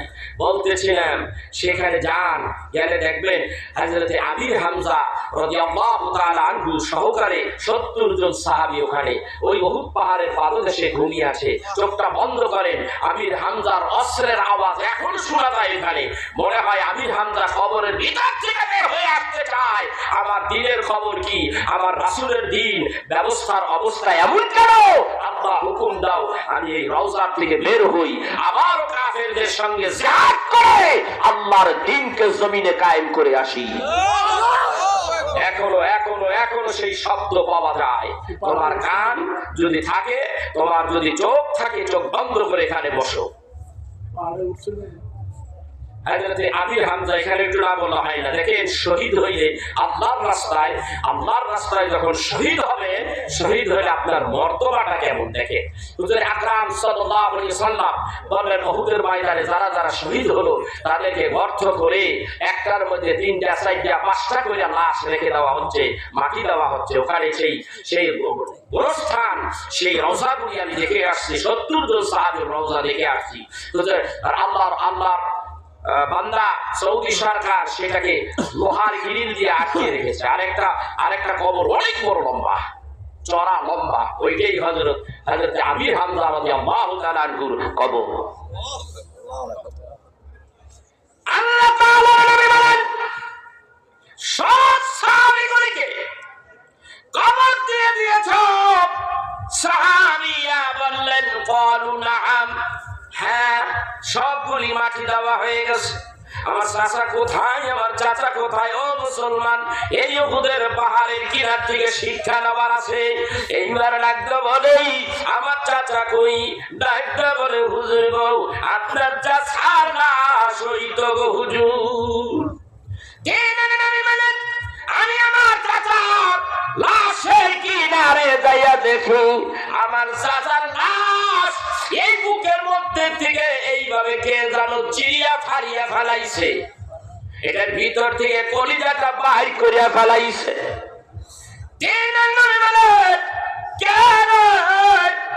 আমার পিতৃতুল্য আমার চাচার দেহটার এইভাবে দ্বিখণ্ডিত করলো। আমার চাচার দেহের ভিতর থেকে কলিজাটারে কে বাইর করেছে? হযরত রাসূল আরবি সাল্লাল্লাহু আলাইহি সাল্লাম কান্দে আর জিগায়, সাহাবীদের মধ্যে ডাকতে বলে, ইয়া রাসূলুল্লাহ, ইয়া হাবিবাল্লাহ, আমি হামজা ওইখানে ঘুমাইছে হুজুর। এই দেশ লাশটাকে এমন ভাবে দ্বিখণ্ডিত করেছে, এই বুকটারে চিরে ফেলেছে গো হুজুর। এইটা আর কেউ নয়, এই মহিলার নাম হলো হিন্দা। মহিলার নাম কি? হিন্দা। হিন্দারে দেখেছি আমার দিনের নবী কলিজার টুকরা আব্বা হযরতে আমির হামজা। আমির হামজার কলিজাটারে এইভাবে খন্দর দিয়া টান মাইয়া ভেতর থেকে কলিজাটা বাইর করেছে। কলিজাটা বাইর করিয়া এমন ভাবে চিপছে আর কামড়াইয়া খাইছে। তখন কান্দে, ও বগুড়ার ভাইরা, দিন কি জিনিস তুমি আমি বুঝি না, বুঝে না, আজকে বুঝে নাও দিন কি জিনিস। আমার নবী কান্দে, তোমরা জানো না এইটাই আমার কেমন চাচা, তোমরা জানো না এই চাচা আমার এই মক্কা নগরে আমার বাপ নাই, আমার মা নাই, আমি নবীর কোনো মূল্য নাই। কাফেররা যেখানে পায় আমারে শুধু মারে আর মারে। আমি দিনের দাওয়াত দেই, আল্লাহর কথাগুলি মানুষের কাছে প্রচার করে দেই, সেই জন্য আবু জাহেল পাথর মারিয়া আমি নবীর মাথাটার ফাটাইয়া দিয়েছে। আমি তখন রক্ত মাখা অবস্থায় আমি আমার চাচা আমির হামদার বাড়ির দিকে রওনা হইলাম। আমির হামদারে যাইয়া বাড়িতে পাইলাম না। চাচির জিজ্ঞাসা করলাম, চাচি আমার চাচাই কই? বলে তোমার চাচা শিকারে গেছে। এই দিকে দিয়া তার রক্তগুলি দর করে পড়ে। চাচি ডাক দিয়া বলে, বাবা মুহাম্মদ, কি হয়েছে রে বাবা মুহাম্মদ? কেন কাঁদো? এইভাবে রক্ত ঝরতেছে, কে তোমার এইভাবে রক্ত ঝরাইলো? চাচি গো, আমার মা নাই, আমার বাপ নেই। চাচি গো, আবু জাহেল আমার কপালটা ফাটাইয়া রক্ত ঝরাইছে। এই কথা বলিয়া আমার আল্লাহর হাবিব বের হয়ে আসছে। যায় চাচি পিছন থেকে ডাক দেয়, ডাক দিয়ে বাবা মুহাম্মদ, রক্ত এইভাবে পড়তেছে, আসলে একটু দাঁড়াও, ঘরে আসো, আমি তোমার মাথাটারে ব্যান্ডেজ করে দেই। কে কার কথা শুনে? দিনের নবী সামনের দিকে এগিয়ে যায়। এই দিকে দিয়াও হযরতে আমির হামজা শিকার করতেছে। একটা হরিণকে একেবারে কাছের থেকে শিকার করতেছে, একেবারে কাছে, অল্পের জন্য তাকে শিকার করতে পারে না। কয়েকটা লাফ দিয়ে হরিণটা একটু দূরে চলে গেলে হরিণটা ধমকে দাঁড়িয়ে ফিরিয়া আমির হামজার দিকে ফিরিয়া ডাকতে বলে, আমির হামজা রে, আমার শিকার করার প্রয়োজন নাই, আমার শিকার তুমি কালকে করতে পারবে, কোনো এক সময় করতে পারবে। জলদি যাও, মক্কা নগরে জলদি যাও, তোমার ভাতিজার অবস্থা বেশি ভালো না। তোমার ভাতিজার কপাল ফেটে এই মুহূর্তে রক্তগুলি পড়তেছে, জলদি যাও। হযরতে আমির হামজা দেরি করলেন না, তীর ধনুক জমিনের মধ্যে ফালাইয়া অমনি ঘোড়ার পিঠে উঠিয়া এত জোরে দৌড় দাঁড়াইয়া বাড়ির ভিতরে চলে আসছে। বিবিরা ডাক দেয়, কই ভাতিজা মুহাম্মদ কই? আমার ভাতিজা কই? আমার ভাতিজা কই? হযরতে আমির হামজার স্ত্রী ডাকটা কই? আমার বাড়িতে এসেছিল রক্ত মাখা অবস্থায়, আমি তারে বসতে বলেছি, ব্যান্ডেজ করার জন্য বলেছি, রাজি হয় নাই, পাগল হইয়া কোথায় চলে গেছে খুঁজিয়া পাওয়া যায় না, খুঁজিয়া পাওয়া যায় না। কোথায় আল্লাহর নবী হযরতে আমির হামজা পাগল হইয়া গেছে। এইটা আমার বরকতময় ভাতিজা, আমার ভাতিজা কই রে? ভাতিজা কই? ভাতিজারে খোলার খুঁজবার জন্য এই পাহাড় থেকে ওই পাহাড়ে ছোটাছুটি করে। কোথাও খুঁজিয়া যখন পাই না, বাড়ির থেকে ফিরিয়া আসতেছে, এমন সময় আমির হামজার কানের গোড়ায় শব্দ দেয়। আমার দিনের নবী তখন বলে, আল্লাহ রে, এই মক্কা নগরে আমার মা নাই, আমার বাপ নাই। আল্লাহ, আমার ভাত যদি থাকতো, আমার মা যদি দুনিয়ায় থাকতো, এইভাবে আবু জাহেল কি আমার মাথাটা ফাটাইয়া দিতে পারতো? পাত্রী, তুমি বলো আল্লাহ। এইভাবে কান্দে, আর নেই ওই আওয়াজগুলি হযরতে আমির হামজার কানের মধ্যে যায়। আমির হামজা ঘাড় ঘুরাইয়া চাইয়া দেখে পাহাড়ের নিচে আল্লাহর হাবিব কাঁদতেছে আর কাঁদতেছে। হযরতে আমির হামজার চোখের মধ্যে যেন আগুন, অগ্নি বাণীর মতো, অগ্নি স্প্রিংয়ের মতো আগুন জ্বলে উঠলো। হযরতে আমির হামজা দৌড়াইয়া যায় আমার রাসূলকে ডাক দিয়া বলে, ও বাবা মুহাম্মদ, কি হয়েছে রে বাবা মুহাম্মদ, কি হয়েছে? তোমার রক্ত এইভাবে পড়তেছে, মাথার থেকে রক্ত পড়তেছে, কারণ কি? চাচা যান, আজকে যদি আমার বাবাই বাচ্চা থাকতো, আবু জাহেল কি পারতো আমার মাথা ফাটাইয়া দিতে? কি আবু জাহেল তোমার মাথা ফাটিয়েছে? এর অ্যাকশন শুরু হয়ে গেল। ভাইরা আমার, বন্ধুরা মা, হযরতে আমির হামজা দৌড় মারলেন। দৌড়াইয়া ডাক দিয়ে কয়ে, ভাতিজা তুমি বসো, আমি প্রতিশোধটা নিয়ে আসি। রাসূল ডাক দিয়ে বলে, না না, প্রতিশোধ নিতে হবে না। কে কার কথা শুনে? হযরতে আমির হামজা দৌড় মারলেন। দৌড়ে যাইতে যাইতেই পথির মধ্যে একজনের সাথে দেখা হয়ে যায়। ডাক দিয়ে বলে, তোমরা বলতে পারো আবু জাহেল এখন কোথায় আছে? এই লোকটা তখন চিন্তা করতেছে, আমির হামজা তার চোখের দিকে তাকিয়ে দেখি মনে হয় আগুন বের হচ্ছে। আবু জাহেলের নাম যখন ডাকতেছে, যেইভাবে আমার মনে হয় আমাদের নেতার 12:30 বাজে গেল। সে কথাটা গোপন করলো, জানার পরেও ওখান থেকে দৌড় মারছে। আরেকটার লগে দেখা হয়েছে, তুই কইতে পারোস আবু জাহেলটা কোথায়? তখন সেও যেন না করতে চায়। হযরতে আমির হামজা তরবারি উঠালেন, টুকরা করে ফেলবো। ভয়ের চোটে সে বলল, এখনই যে দেখতেছি, আমি দেখে আসলাম কাবাগরের কিনারায়। সে কথা বলতেছে, বন্ধু বান্ধবদের সাথে আড্ডা মারতেছে। আমির হামজা দেরি করলেন না, অন্যই দৌড় মারলেন। দৌড়াইয়া যাইয়া আবু জাহেলের সামনে দাঁড়াইয়া কয়, আবুল হেকাম। আবু জাহেলের নাম, আরেকটা নাম আবুল হেকাম। এই আবু হেকাম! আবু জাহেল কি হয়েছে? আমার ভাতিজার মাথা ফাটাইছস, তোর কত বড় কলিজা! তুই মনে করেছস আমার ভাতিজার এই মক্কা নগরে কেউ নেই? তুই ভাবছস কি? অমনি তরবারির মুঠা এত জোরে আঘাত করেছে, আবু জাহেলের কপাল ফেটে রক্ত ঝরতেছে। আজকে তোকে ক্ষমা করে দিলাম, হত্যা করলাম না। দৌড় মারছে আমার রাসূলের কাছে, রক্ত তো পড়তেছে, দৌড় মেরেছে আমার হাবিবের কাছে। হাবিব আর কাঁদবেন না, রক্তগুলি মুছিয়া মুছিয়া দেয়। ওগো হাবিব, আর কাঁদবেন না, কান্নার কোনো প্রয়োজন নাই। আমি প্রতিশোধ নিয়ে আসছি, আমি প্রতিশোধ নিয়ে আসছি। তুমি আমার এই আঘাতের প্রতিশোধ তুমি নিয়ে আসলে তাতে মনে করেছে আমি রাহমাতের নবী খুশি হয়ে গেছি। না না, আমি খুশি হইনি। না না, আমি খুশি হই নাই। কি রে বাতিজা, আমি যে তোর প্রতিশোধ নিয়ে আসলাম, তুই তো খুশি হবার কথা, খুশি হস্তাই বুঝি না, আমি খুশি হই নাই। কি এমন কাজ করলে এই মুহূর্তে তুই খুশি হয়ে যাবি? বল রে বাতিজা, তুই আমারে বল। চাচা রে, ও চাচা, আমি প্রতিশোধে বিশ্বাসী নই। আমাকে মেরেছে, আপনি প্রতিশোধ নিয়েছেন।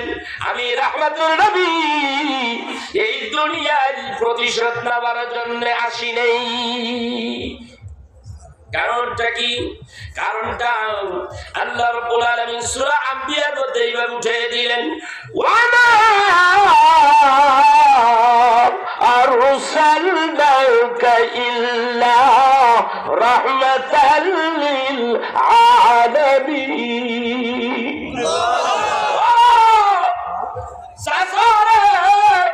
আমার রব্বুল আলামিন আমার এই দুনিয়ায় পাঠাইছে রাহমাতাল লিল আলামিন করে।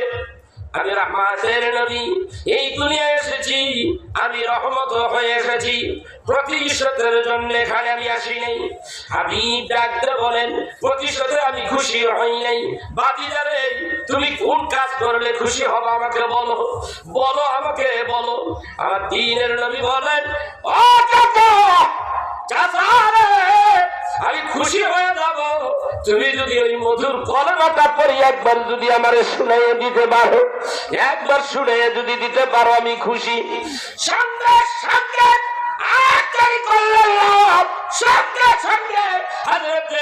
আমির হামজা কলেমা পড়ে মুসলমান হয়ে গেল। না ইলাহা ইল্লাল্লাহু মুহাম্মাদুর রাসূলুল্লাহ সাল্লাল্লাহু আলাইহি ওয়াসাল্লাম। আমার বন্ধুরা, আমার সেই রসুল এ কথা বলে, আমার রাসূল বলে, আমার চাচার কাছে আমি যখন দাওয়াতের মেসেজটা সাবমিট করেছি তখন আমার হাবিব, আমার চাচা আর দেরি করে নাই, সঙ্গে সঙ্গে মুসলমান হয়ে গেছে। আর আমাকে এত আদর করেছে, আমাকে বাবার আদর দিয়ে, বাবার মতো আদর দিয়ে, বাবার কথা নেই আমাকে ভুলিয়ে দিয়েছে, আমাকে এত স্নেহ ভালোবাসা দিয়েছে আমার চাচা। এই চাচাকে মেরেছে হিন্দা। আমার চাচার লাশটা প্যাকেট করে নিয়ে চলো, এখানে আমার চাচাকে আমি রাখবো না, আমার চাচাকে আমি মদিনায় রাখবো। ওখান থেকে মদিনা 3 কিলো দক্ষিণে, আর মদিনার থেকে উহুদ পাহাড়টা হলো 3 কিলো উত্তরে, জান্নাতুল বাকির থেকেও আরো প্রায় 2.5 বা 2 কিলো দূরে।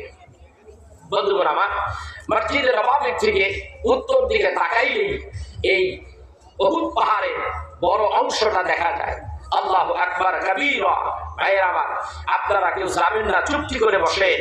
আমি অল্প কিছু কথা বলে খুব সংক্ষিপ্ত আলোচনা শেষ করে দেব ইনশাআল্লাহ। রাজি আছেন? কথা কয় না? যাইবেন কে? যাইবেন কে? হায় হায় হায়, যাইবেন কে? যাইতে মনে চায়? কেমনে যাইবেন করে? এই গরম পানি দেন একেবারে। কি ব্যাপার? গরম পানি দিয়েছে ভাইয়া, যাইবেন না কই? এইখানে বসেন, যদি হুকুম হয় মৃত্যু হয়ে গেলে মা জান্নাতি, আর ঘরে যেয়ে মরলে কোথায় যে যাইবে তার কোনো গ্যারান্টি নাই। এখানে বসে থাকে। আমার চাচাকে আমি উহুদের কিনারে রেখে যাব না। আমার চাচার লাশটারে প্যাকেট করো। প্যাকেট করা হলো, সাহাবীদেরকে ডেকে বলা হলো, আমার চাচার লাশখানা লইয়া মদিনার দিকে আসো। চাচা হযরতে আমির হামজার লাশখানা নিয়ে মদিনার দিকে সাহাবীরা রওনা দিয়েছে। সামনে আমার আল্লাহর হাবিব হাঁটতেছে। এমন সময় কিছু সাহাবী ডাকতে বলে, ইয়া রাসূলুল্লাহ, ইয়া হাবিবাল্লাহ, তাকান গো, একটু পিছনের দিকে তাকান। দ্বীনের নবী বলেন, কেন রে, কি হয়েছে? ইয়া রাসূলুল্লাহ, ইয়া হাবিবাল্লাহ, হযরতে আমির হামজার লাশ লইয়া মদিনার দিকে আমরা রওনা হয়েছি।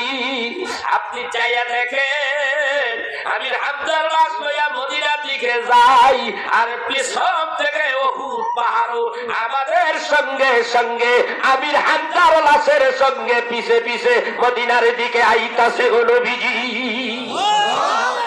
নবী ঘুরে দেখে কাম সারছে, উহুদ পাহাড় মদিনার দিকে আইতে চায়। রাসূল আরবি সাল্লাল্লাহু আলাইহি ওয়াসাল্লাম বলেন যে আমার চাচারে মদিনায় নিয়ে যায়, উহুদ পাহাড়টা চায় না, এখানেই মাটি দিয়ে আমার চাচারে। এই জন্য অন্যান্য কবরের চাইতে হযরতে আমির হামজার কবরটা একটু আলাদা। সবার কবরগুলি ফিনিশ, আমির হামজার কবরটা একেবারে আলাদা, লম্বা, উঁচু, সুন্দর করে রেখেছে, অনেক লম্বা, প্রায় এই ব্যান্ডেলের মতো, এত বড় লম্বা। বন্ধুগণ আমার, বলতে চেয়েছিলাম এইভাবে দিন এসেছে, আর আজকে আমরা কি করলাম? কন্ত্র দেখি, ধৈর্য নাই, সহ্য নাই, ধৈর্য নাই, সহ্য নাই। আহা, মন স্থির নয়, মন স্থির নয়। রাসূলের কথা শুনলে মানুষ তো কাঁদতে কাঁদতে সারি যায়। মদিনায়, মক্কায় যখন গেলাম, আমার একটা জিনিস মনে হলো। সেটা কি জানেন? মক্কায় গেলাম, আমার একটা জিনিস মনে হলো। কবুতর চত্বর নাম শুনছে? কবুতর চত্বর, যেখানে কবুতর, কবুতর চত্বর একটা বললে ভুল হবে, কবুতর চত্বর অনেক আছে। কবুতর চত্বর কাবা বাইতুল্লাহ শরীফের দিকে, হারেম শরীফের দিকে যাইতে আপনার ইব্রাহিম খলিলুল্লাহ রোড আগাইয়া গেলে হাতের ডাইনে বিশাল কবুতর চত্বর। ওই ডাইনে কয় কবুতর চত্বর। কবুতর চত্বরের কোনো অভাব নেই, অনেক জায়গায় কবুতর। আমি ভিডিও করার জন্য, যেটা জাতিকে উপহার দেওয়ার জন্য, কোন স্পটে কোন কি এটাকে আমি ভিডিও করতেছিলাম। আর কোরআন সুন্নাহ ভিত্তিক আলোচনার মাধ্যমে ওই জায়গাটা পরিচিতি আমি ভিডিওর ভিতরে ধারণ করতেছিলাম। তখন আমার একটা কথা মনে হয়ে যায়, কবুতর এমন ভাবে আমার দেখে একটা উড়াল মারলো, আবার কতগুলি বসলো। আমার তখন মনে হইল, হায় রে কবুতর, এখানেও কবুতর। জাবালে নূরে উঠলাম কত কষ্ট করে, যেখানে রাসূলুল্লাহ সাল্লাল্লাহু আলাইহি ওয়াসাল্লামের উপরে কোরআন নাযিল হয়েছে, সেখানে গেলাম, গর্তের ভিতরে নামাজ পড়লাম 2 রাকাত। আল্লাহ সুযোগ করে দিয়েছে, সেইখানে যাইয়া দেখি এই কবুতর। এত কষ্ট করে আমি জাবালে সুরে উঠছি, 3.5 মাইল, রুহুটা মনে হয় বাইর হয়ে যায়, এত কষ্ট। পেঁচাইয়া উঠলাম, সেইখানে নামাজ পড়েছি, সেইখানে যাইয়া দেখি কবুতর ছটছট করে উড়ে, মানুষেরা খাবার দেয়। মদিনায় গেলাম, মদিনায় যখন উত্তর দক্ষিণ দিক থেকে, উত্তর দিকে মদিনার মসজিদের দিকে যাবেন, বাম দিকেই মসজিদে গামামা। আল্লাহর হাবিবের কাছে সাহাবী এসে বলে, ইয়া রাসূলুল্লাহ, আর বৃষ্টি হচ্ছে না, বৃষ্টি হয় না, মক্কা মদিনায় বৃষ্টি হয় না, একটু দোয়া করেন। হাবিব হাত তুললেন আল্লাহর দরবারে, বৃষ্টির জন্য আল্লাহর হাবিব হাত তুললেন, দোয়া হইয়া গেল। মিশকাত শরীফের হাদিস আমি দেখতে পাইলাম, ওই হাদিস দিয়াম আর এই মসজিদে গামামার ইটা মিলাইলাম। আল্লাহর হাবিব মিশকাতের মধ্যে পড়েছিলাম, আল্লাহর হাবিব দোয়া করলে, দোয়া শেষ না হইতেই আল্লাহ তাআলা উপর থেকে বৃষ্টি নাজিল করে দিতেন। সাহাবীরা বসে, ইয়া রাসূলুল্লাহ, বৃষ্টি হয় না মদিনায়। আহারে, এই মদিনায় বৃষ্টি হয় না। নবীজি যেখানে দাঁড়িয়ে তিনি মোনাজাত করলেন, মোনাজাত শেষ, বৃষ্টি শুরু হয়ে গেল। আল্লাহু আকবার, বৃষ্টি শুরু হয়ে গেল। ওই স্পটের মধ্যে একটা মসজিদ নির্মাণ করেছে ওই সময় থেকে। ওই মসজিদটার নামই হলো মসজিদে গামামা। গামামা শব্দের অর্থ কি? গামামা শব্দের অর্থ হলো মেঘমালা। এরপরে আবু বকরের মসজিদ, তার থেকে সামনে হযরত আলীর মসজিদ, তার বাম দিকে